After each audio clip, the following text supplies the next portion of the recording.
तो शुभ समाचार में सबसे पहले बात करेंगे माता वैष्णो देवी के धाम की। वैष्णो देवी मंदिर जाने वाले श्रद्धालुओं के लिए बड़ी गुड न्यूज निकल कर आई है।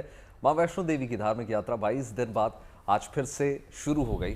श्राइन बोर्ड ने घोषणा कर दी है कि मौसम अनुकूल रहने पर श्रद्धालु जो हैं मां वैष्णो देवी के दर्शन कर सकेंगे। पिछले 22 दिनों से लगातार बारिश होने और लैंडस्लाइड की घटनाओं को देखते हुए मां के भक्तों की सुरक्षा के मद्देनजर ये फैसला लिया गया था और यात्रा रोक दी गई थी, लेकिन अब मौसम साफ है। माता वैष्णो देवी की यात्रा एक बार फिर से शुरू कर दी गई है। बोर्ड के इस फैसले से श्रद्धालुओं में जबरदस्त उत्साह का माहौल है। यात्रियों को उम्मीद है जाहिर तौर पर कि मां वैष्णो देवी के दर्शन सुरक्षित और सुगम तरीके से हो सकेंगे। श्राइन बोर्ड ने भी अपील की है कि श्रद्धालु धैर्य बनाए रखें और केवल प्रशासनिक निर्देशों का पालन करें। इन तस्वीरें आपको दिखा रहे हैं किस प्रकार से तैयारियां चल रही हैं और एक बार फिर से श्रद्धालुओं की खुशी का ठिकाना नहीं है, क्योंकि कपाट खुल गए हैं। फिर से माता के दर्शन कर सकेंगे तमाम भक्त और हजारों हजारों श्रद्धालु एक बार फिर से पहुंच रहे हैं कटरा में। 4 दिन से हम आए हैं यहाँ पे। हम यात्रा की वेट कर रहे थे। हमारी रिटर्न की टिकट थी 20 तारीख की, पर हम वो कैंसिल करके यात्रा करके जाने वाले थे, इसलिए हम रुके थे अभी तक। रात को हमको नोटिफिकेशन आई, इसलिए हम आज रुक गए उस पर। मैं खुद को बहुत बड़ा नसीबान समझता हूँ। मैं काफ़ी दिन से वेट कर रहा था, बहुत ज़माने से वेट कर रहा था कि मैं यहाँ पे आऊँ, माता का दर्शन करूँ, लेकिन नसीब में था तब माता ने बुलाया। और आने के बाद माता ने थोड़ा रुकाया मेरे को यहाँ पे। माता को लग रहा था कि मैं कभी बार बार आता नहीं, बहुत दिन के बाद आया, इसलिए माता ने रुकाया। और माता ने रात में फिर नोटिफिकेशन आई, हम तो वापस जाने वाले थे। नोटिफिकेशन आने का सबसे ज़्यादा खुशी हमको हुई कि हमको दर्शन मिलने वाला है, इसलिए बहुत खुश है। हम 3 दिन से वेट कर रहे हैं। हम सब भाग्यशाली समझते हैं, हम सब अपने आप को, कि माता रानी का हमें बुलावा आया था। 3 दिन से वेट कर रहे हैं। हमारे सब टिकट हमने कैंसिलेशन कर दिए। कल भी हमारा टिकट था शाम में, वो गाड़ी का भी टिकट हमने कैंसिल करवा दिया अंडमान का। और वैष्णो माता का बुलावा होगा हमें, इसलिए हमें यहाँ तक भी आने का मौका मिला। तो तस्वीरें आपको दिखा रहे हैं लगातार किस प्रकार से तैयारियां की जा रही हैं। तमाम भक्त लगातार पहुंच रहे हैं और जय माता दी के जयकारे लगातार वहां पर गूंज रहे हैं। और ये जो तस्वीरें ये बता रही हैं किस प्रकार से उत्साह का माहौल देखने को मिल रहा है। श्रद्धालुओं का जोश जबरदस्त आया देखने को मिल रहा है। कल शाम को 3 बजे मैं वंदे भारत से दिल्ली से चलना था। ट्रेन 2 घंटे लेट थी, 5 बजे करीब चली है और यहाँ पे 4.25 घंटे लेट पहुँची है रात को 3:30 बजे। और 8 सवा 8 बजे करीब मैं मोबाइल पर देखा कि यात्रा खुल गई है। मैं उसको कितना आनंद था, कितनी कृपा है, मैं उसको शब्दों में व्यक्त नहीं कर सकता। मैंने बोला जय माता दी, भगवान सब पे कृपा करे। मतलब मस्त बुलावा आ गया, क्योंकि रात को हमने टिकट कैंसिल ही कर दी थी। बस अभी जाना ही था, इतने माता रानी कहते नहीं जाना बच्चों, आजो माता रानी ने बहुत। और आइए अब आपको देश भर से दिखाते हैं गरबा के रंग। नवरात्र का महापर्व जैसे जैसे करीब आ रहा है, देश भर में भक्ति और उत्सव के रंग देखने को मिल रहे हैं। कहीं मां के भव्य दिव्य पंडाल सज रहे हैं, तो कहीं नवरात्र के लिए गरबा रास की तैयारी की जा रही है। गुजरात में तो गरबा के दौरान महिलाओं को आत्मरक्षा के लिए ट्रेनिंग भी दी जा रही है। हर बार की तरह इस बार भी अहमदाबाद में नवरात्रि की जबरदस्त तैयारियां जोरों शोरों से चल रही हैं। गरबा स्थलों की सुरक्षा को लेकर गुजरात पुलिस भी पूरी तरह से मुस्तैद है। यहाँ महिलाओं को सेल्फ डिफेंस की भी ट्रेनिंग दी जा रही है, ताकि महिलाएं गरबा कार्यक्रम का बेफिक्री के साथ आनंद ले सके। यानी नवरात्र के दौरान पूरे 9 दिनों तक पूरे गुजरात के पंडालों में धूम रहने वाली है, जिसकी शानदार झलक अभी से दिखाई देने लगी है।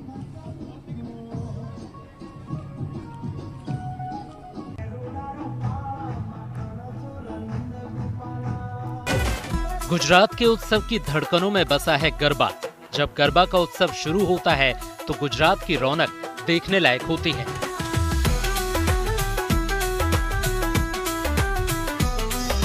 चमचमाती और रंग बिरंगी चनिया चोली और पारंपरिक केडिया कुर्ता पहने लोग जब संगीत की धुन पर मस्ती में झूमते हैं, तो ऐसा लगता है कि हर कदम एक नई कहानी बयां कर रहा है।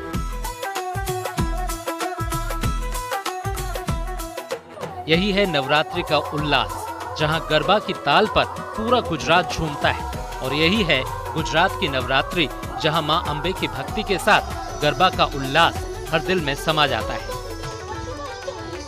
22 सितंबर से देश भर में नवरात्रि का पावन पर्व शुरू होगा। देश भर में माता की आराधना पूजा अर्चना की जाएगी। लेकिन बात करते हैं गुजरात की, तो मेरे पीछे की तस्वीरें आप देख पा रहे हैं। गुजरात के अंदर माता की आराधना के साथ नवरात्रि का जो पर्व है उसमें रास गरबा का खास आयोजन होता है।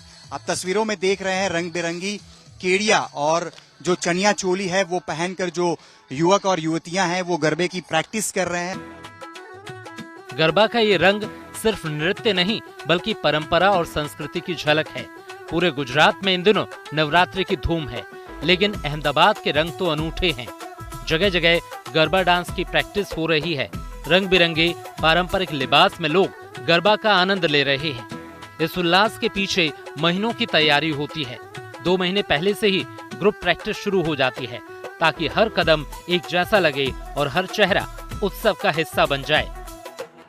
ट्रेडिशनल जो गरबा था, जैसे शेरी गरबा में हम लोग प्रैक्टिस करते थे और गरबा खेलते थे, माता जी की आराधना करते थे। सेम थिंग इस बार भी है, लेकिन मेन चीज कि पहले हम लोग शेरी में खेलते थे, छोटी छोटी गलियों में खेलते थे।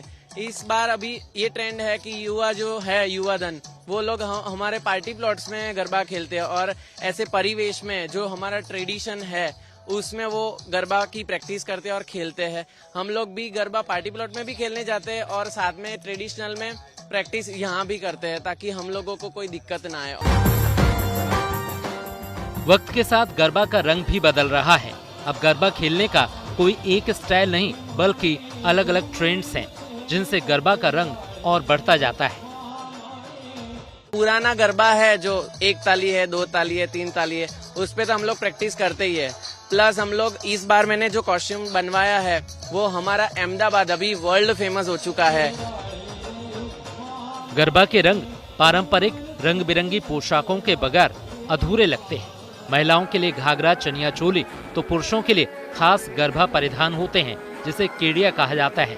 केड़िया में छोटा घेर घुमेर कुर्ता, धोती और रंग बिरंगी पगड़ी होती है जिस पर कशीदाकारी का बेहद खूबसूरत काम किया जाता है। मैंने स्पेशली हेरिटेज के ऊपर गरबा के स्पेशल के लिए हम लोगों ने कॉस्ट्यूम डिजाइन करवाया है। उसमें आप पीछे देख सकते हो, मैंने स्लोगन भी लिखवाया है अहमदाबाद को लेके, और स्पेशल अहमदाबाद के जो दरवाजे हैं वो भी मैंने कॉस्ट्यूम्स में डिजाइन करवाया है। अच्छा, कितना खर्च कर देते हैं? 20 to 25,000 तक हो ही जाता है।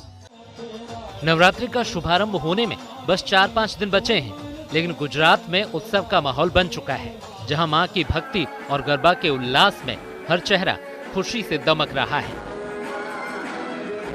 नवरात्रि शुरू होने के लगभग 2-3 महीने पहले से ही प्रैक्टिस लोग करना शुरू कर देते हैं और अब तो नवरात्रि बहुत नजदीक आ चुकी है, तो ये कह सकते हैं लोगों की जो प्रैक्टिस होती है वो 1 से 2 घंटे होती है। नवरात्रि के दौरान लोग एक ही जैसी वेशभूषाओं में यानी कि केड़िया और जो चनिया चोली होती है वो पहनकर गरबा मंडप और जो भी जहां पे आयोजन होता है पार्टी प्लॉट या क्लब में पहुंचते हैं और रात को 12 बजे 2 बजे तक गरबा खेलते हैं। कैमरा पर्सन जयमीन व्यास के साथ Atul Tiwari, good news today, Ahmedabad. Rajkot में इस नवरात्रि गरबा के लिए खास इंतजाम किए गए हैं। पहली बार शहर में क्रिकेट स्टेडियम में गरबा नाइट्स का आयोजन होगा। इसमें एक साथ 15,000 लोग गरबा खेल सकते हैं। वहीं पर बाजारों में भी खासी चहल पहल देखने को मिल रही है। इस साल परंपरागत पोशाकों के नए डिजाइन ट्रेंड कर रहे हैं।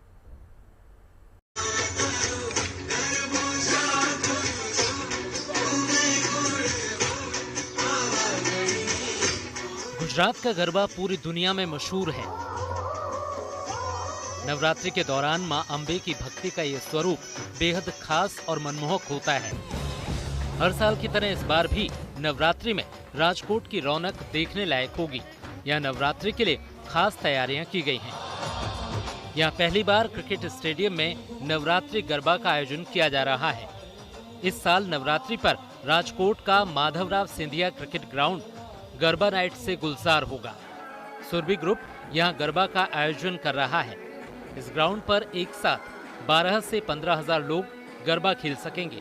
इसके लिए खास व्यवस्था की गई है। यहाँ 1 लाख वॉट का साउंड सिस्टम लगाया गया है। आयोजकों का दावा है कि मशहूर गरबा गायक यहाँ अपनी लाइव परफॉर्मेंसेस से नवरात्रि के विशेष आयोजन में 4 चांद लगाएंगे। हमारे यहाँ 1 लाख साउंड सिस्टम वोल्ट की सिस्टम है और यहाँ पे 15,000 खेलैयाओं की क्षमता धराता है एक ग्राउंड। और हमारे यहाँ सर्वप्रथम सनातन को ध्यान में रखते हुए जो भी खेलैया गरबा खेलने आएगा उसको हम गेट पर से एंट्री करते ही उसको तिलक लगाएंगे। गरबा को लेकर यहाँ के युवक युवतियों में भी काफी उत्साह देखा जा रहा है। नवरात्रि के उत्सव के लिए खरीदारी जोरों पर है। इस साल बाजार में परंपरागत पोशाकों के नए नए डिजाइन उपलब्ध हैं। इस कारोबार से जुड़े लोगों की माने तो इस साल हैंड पेंटिंग वाले प्लेन घाघरा चोली की डिमांड काफी है। इसके अलावा हर साल की तरह अजरक सिल्क, बांधनी वर्क और कच्ची वर्क वाली चोली की भी अच्छी डिमांड है। वहीं पुरुषों के लिए विशेष हैंडवर्क वाली पगड़ी और छतरियां भी खासी डिमांड में हैं। रेंट पे देने के लिए अवेलेबल है और उसमें सबसे ज़्यादा इस साल 2-2, 3-3 फीट की पगड़ियाँ जो पाग बोलते हैं, माथे पे सिर पे पहनने वाला, और उसके नीचे केड़िया आता है और गर्ल्स में केड़िए का क्रेज़ इस साल थोड़ा ज़्यादा दिख रहा है। उसके नीचे चनिया आता है और उसके ऊपर टॉप कैंसल होके उसकी जगह केड़िया आ गया है। और जो टॉप में है तो उसमें स्पेगेटी स्टाइल वाला 3/4 स्लीव्स वाला सबसे ज़्यादा जल्द है। नवरात्रि के महाआयोजन की सुरक्षा को लेकर पुलिस प्रशासन ने भी तैयारियां पूरी कर ली हैं। इस साल राजकोट में कुल 32 आधुनिक, 73 प्राचीन और 500 से ज्यादा शहरी गरबा खेले जाएंगे। इस दौरान आयोजन स्थलों पर करीब 1000 पुलिस कर्मियों की तैनाती रहेगी। पुलिस, एसआरपी और होमगार्ड के 1000 से ज्यादा अधिकारी और कर्मचारी गरबा के लिए तैनात रहेंगे। और इसमें आयोजकों को अपने खुद के स्वयंसेवक भी रखने होंगे आयोजन स्थलों पर, ताकि कोई अव्यवस्था ना हो। इसके अलावा तमाम एंट्री एग्जिट पॉइंट्स और तमाम जो आयोजन स्थल है वहाँ पे सीसीटीवी कैमरा लगाने होंगे और उनकी जो फुटेज है उनको सहेज कर रखना होगा। इसके साथ में इमरजेंसी एग्जिट्स प्रॉपर संख्या में उपलब्ध हो हर एक आयोजन स्थल पर, ये सुनिश्चित करना होगा। जाहिर है तैयारियां पूरी हैं और इस साल नवरात्रि पर राजकोट का रंग देखने लायक होगा। दिलचस्प ये है कि इन आयोजनों में परंपरा के साथ ही आधुनिक तकनीक का मेल भी देखने को मिलेगा और शहर के तमाम गरबा प्रेमी अभी से नवरात्रि के महाउत्सव के लिए पूरी सज-धज के साथ तैयार हैं। Raunak Majithia, Rajkot, good news today. अब आपको केरल में त्रिची के उरियादी उत्सव में लेकर चलते हैं, जहां पर रंगनाथ स्वामी की भव्य शोभा यात्रा निकाली गई। इस अनुष्ठान में बड़ी तादाद में भक्त शामिल हुए और श्री कृष्ण के विवाह उत्सव को धूमधाम से मनाया।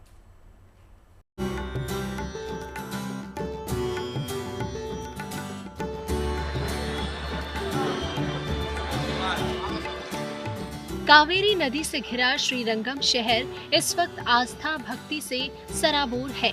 यहाँ पूरी धूमधाम के साथ उरियादी उत्सव मनाया जा रहा है। साल के सबसे बड़े अनुष्ठान में बड़ी तादाद में लोग शामिल हो रहे हैं।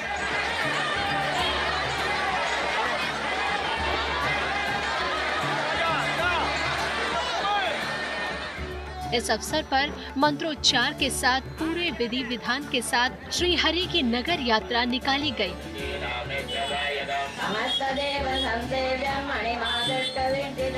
इस दौरान मानो पूरा शहर सड़कों पर उमड़ पड़ा। श्रीरंगम उरियादी रथ उत्सव के दौरान इस दही की मटकी को तोड़ने की रस्म भी निभाई जाती है। ये पवित्र परंपरा भगवान रंगनाथ के दिव्य विवाह के आनंद और उत्सव का प्रतीक है।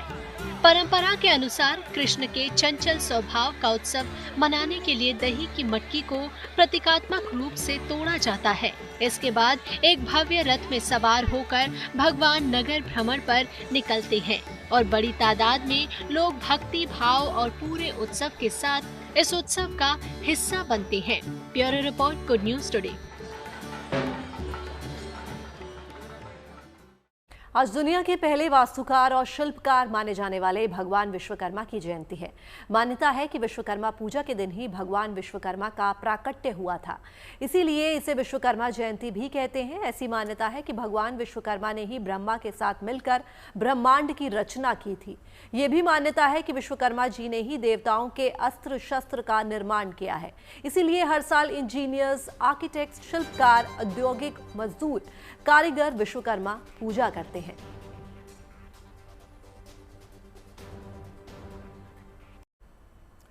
यह दिन भगवान विश्वकर्मा की पूजा का खास दिन माना जाता है। देखिए, इस दिन शिल्पकार, इंजीनियर और मजदूर अपनी मशीनों और औजारों की पूजा करते हैं। इस दिन अस्त्र शस्त्र की पूजा का विधान भी माना जाता है। सबसे बड़ी बात देखिए ये है कि आज शिव और गौरी योग भी बन रहा है, जो इस पर्व को और भी ज्यादा खास बना देता है। आज सुबह पुण्यकाल 11:44 तक रहेगा, जबकि पूजा का शुभ मुहूर्त दोपहर 12:26 तक रहने वाला है।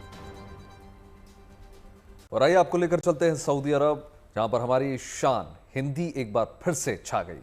दरअसल वहां के गायक अहमद सुल्तान मेमनी ने खूबसूरत भारतीय गाना गाया और जिसका वीडियो सोशल मीडिया पर जमकर वायरल हो रहा है। ये मौका रियाद में हिंदी दिवस पर आयोजित कार्यक्रम का है और ये कार्यक्रम वहां भारतीय दूतावास ने आयोजित किया था। इस दौरान स्कूली बच्चों ने हिंदी कविताएं भी सुनाई। साथ ही साथ अहमद सुल्तान मेमनी ने गाना गुनगुनाया और सभी को मंत्रमुग्ध कर दिया। तस्वीरें देखिए।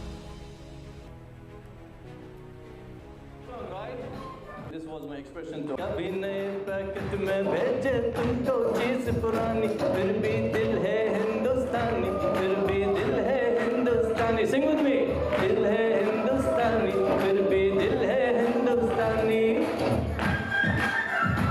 You know the song, right? कभी नए पैकेट में भेजे तुमको चीज पुरानी, फिर भी दिल है हिंदुस्तानी, फिर भी दिल है हिंदुस्तानी। सिंग विद मी, दिल है हिंदुस्तानी, फिर भी दिल है हिंदुस्तानी। और चलिए अब आपको लेकर चलते हैं दक्षिण अमेरिकी देश पेरू, जहां की राजधानी लीमा में अंतर्राष्ट्रीय गीता महोत्सव का आयोजन किया गया। इस मौके पर वहां रह रहे भारतीयों और दूसरे कलाकारों ने शानदार परफॉर्मेंस दी। इस परफॉर्मेंस को काफी सराहा गया। इस प्रस्तुति की सभी ने खूब सराहना की। इस आयोजन के जरिए शांति और एकता का एक खूबसूरत संदेश दिया गया।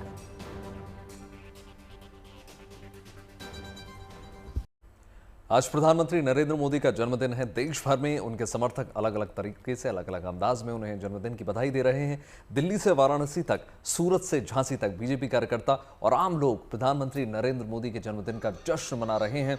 सुबह वाराणसी में गंगा आरती की गई, तो वहीं ओडिशा के पुरी में मशहूर सैंड आर्टिस्ट सुदर्शन पटनायक ने प्रधानमंत्री नरेंद्र मोदी के 75वें जन्मदिन के मौके पर 750 कमल के फूलों से रेत की कलाकृति बनाई। उधर झांसी में उनके प्रशंसकों ने प्रधानमंत्री के बर्थडे पर केक काटा और जश्न मनाया। 3 तस्वीरें आपको दिखा रहे हैं। देश का मिजाज क्या है, मूड क्या है। प्रधानमंत्री नरेंद्र मोदी के 75वें जन्मदिन पर देश भर से शुभकामनाओं का दौर जारी है।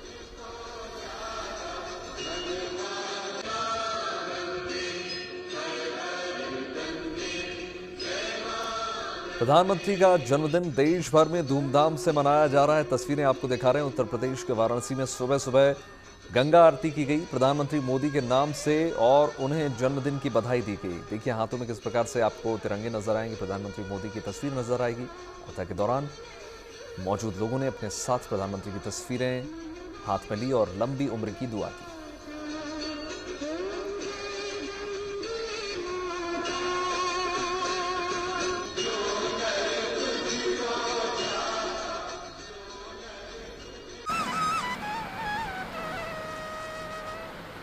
ओडिशा में भी प्रधानमंत्री मोदी के जन्मदिन का जश्न देखने को मिल रहा है। हर कोई अपने अंदाज में पीएम मोदी को जन्मदिन की बधाई दे रहा है। पुरी में अंतर्राष्ट्रीय सैंड आर्टिस्ट मानस कुमार साहू ने अपनी कला के जरिए प्रधानमंत्री मोदी को जन्मदिन की बधाई दी।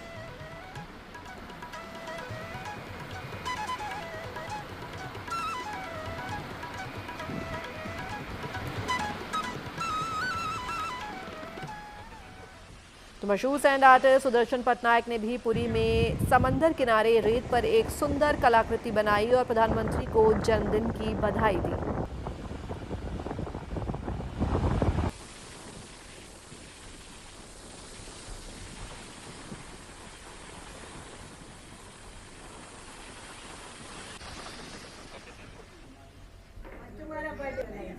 तो देखिए उत्तर प्रदेश के झांसी में प्रधानमंत्री नरेंद्र मोदी के जन्मदिन पर केक काटा गया। महिलाओं ने मिलकर केक काटा। इन महिलाओं ने अपने हाथों से केक तैयार किया था। तस्वीरें देखिए किस प्रकार से तमाम महिलाएं आपको नजर आएंगी। प्रधानमंत्री नरेंद्र मोदी के 75वें जन्मदिन पर उनका मुंह मीठा कराया गया।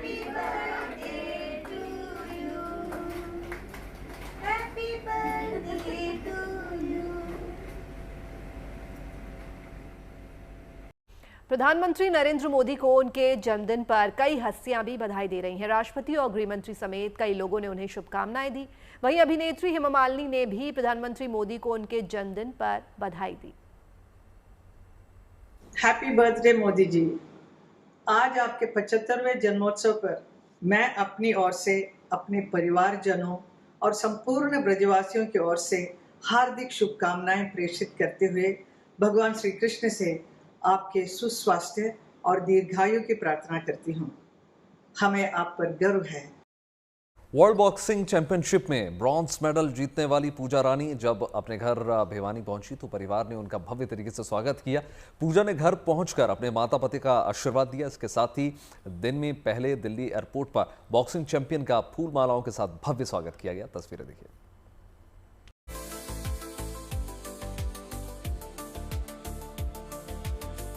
वर्ल्ड बॉक्सिंग चैंपियनशिप में ब्रॉन्ज मेडल जीतने वाली भारत की बेटी पूजा रानी बोहरा जब अपने घर भिवानी पहुंची तो माहौल जश्न में बदल गया। घर लौटी पूजा ने सबसे पहले माता पिता का आशीर्वाद लिया, भाई बहनों के साथ अपनी खुशी को साझा किया और सबने एक दूसरे को मिठाई खिलाई और इन खुशी के पलों को हमेशा के लिए संजो लिया। हाँ, बहुत ज़्यादा खुशी हो रही है पूजा को लेकर के। अकेली पूजा को लेकर के ही नहीं, हमारी भिवानी की 3 बेटियों ने मेडल दिलाया है, इसकी और भी बहुत ज़्यादा खुशी है। बहुत खुशी महसूस हो यह कि मेरा रीति भाई यो मेडल आ गया हमारे तो गोल्ड मेडल से यो बहुत खुशी मिली से इस मेडल से। आगे भी मेडल जीतेगी 2 साल बाद यो बीच में टाल कर दी थी, 2 साल बाद यो मेडल मिला से बहुत खुशी मिली। यो हमारा गोल्ड मेडल से भाई, जो मन की ख्वाहिश थी वह पूरी होगी हमारी। परिवार वालों के चेहरों पर गर्व है। माँ और भाई खुशी से फूले नहीं समा रहे तो पूजा के पति के लिए तो जैसे दिवाली अभी से शुरू हो चुकी है। पूरे परिवार में बड़ी खुशी का माहौल है। पूजा ने जैसे ही मेडल जीता है तो हमारे लिए तो दिवाली 1 महीना पहले शुरू हो गई है सेलिब्रेशंस। हमारे सहयोग से ज़्यादा जो है वो पूजा की सेल्फ मोटिवेशन ज़्यादा काम दे रही है। पूजा एक बड़ी डिसिप्लिन एथलीट है, बड़ा अच्छे से जानती है क्या डाइट मेरे लिए अच्छी है, क्या मेरा रूटीन अच्छा है, शेड्यूल अच्छा है। तो हम सब तो एक भाई थोड़ा सा सहारा लगा रहे हैं, लेकिन जो जितनी मेहनत है वो पूजा की है और उम्मीद आगे भी मेहनत करती रहेगी और ऐसी अचीवमेंट आगे भी हमारे को मिलते रहेंगे। पूजा ने भले वर्ल्ड बॉक्सिंग चैंपियनशिप में ब्रॉन्ज मेडल अपने नाम किया हो, लेकिन अभी मंजिल दूर है क्योंकि उनका अगला टारगेट नवंबर में होने वाला बॉक्सिंग वर्ल्ड कप है, जिसमें विजय हासिल कर वो अगले साल कॉमनवेल्थ गेम्स और एशियन गेम्स में मेडल जीतकर देश का नाम रोशन करेंगी। अभी जो है नवंबर में अपने इंडिया में ही होगी, वर्ल्ड कप फाइनल होने वाला है, अभी उसकी तैयारियां रहेंगी। जो नेक्स्ट ईयर है कॉमनवेल्थ गेम्स और एशियन गेम्स होने हैं, अभी मेन फोकस तो अभी फ़िलहाल मेरा वर्ल्ड कप पे रहेगा और इसके बाद मैं इन टूर्नामेंट्स के बारे में सोचूंगी। वर्ल्ड बॉक्सिंग चैंपियनशिप का ब्रॉन्ज मेडल पूजा रानी बोहरा के संघर्ष और मेहनत की कहानी कहता है। आज भिवानी को अपनी इस बेटी पर गर्व है और देश की नजरें अब उनकी अगली बड़ी जीत पर टिकी हैं। Bureau report, good news today.